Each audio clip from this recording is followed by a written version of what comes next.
The Prime Minister is set to head to one of his most important international meetings of the year, the G7, this time hosted in Italy, where the two major conflicts in the world will be the big topics of conversation. Starting off with Gaza, where the G7's already weighed in on what should happen, supporting an American ceasefire proposal that so far has received a tepid response from both sides. The Americans say the Israelis support the proposal, but Israel has not said so publicly. And yesterday, Hamas coming out saying they have major reservations with certain parts of the American proposal. So a ceasefire will likely be a large topic of conversation. But Canada's former ambassador to the UN believes there should also be conversations about what the future of Palestinian statehood should look like.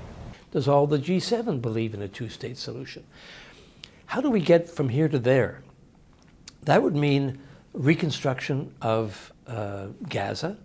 Reconstruction of Ukraine also to be a topic of conversation where there's a lot of unanimity around the table of the G7 on what to do. There's likely going to be an announcement about seizing of Russian assets in Western countries, something Canada's pushed for, but the topic of conversation would likely be about how far the G7's willing to go, something that David Cameron, the British Foreign Minister, discussed yesterday. I hope as a very minimum at the G7 this week, we can agree that we use the interest from the frozen assets to roll up an enormous loan for Ukraine, and the money can flow way before we get elections in America in November.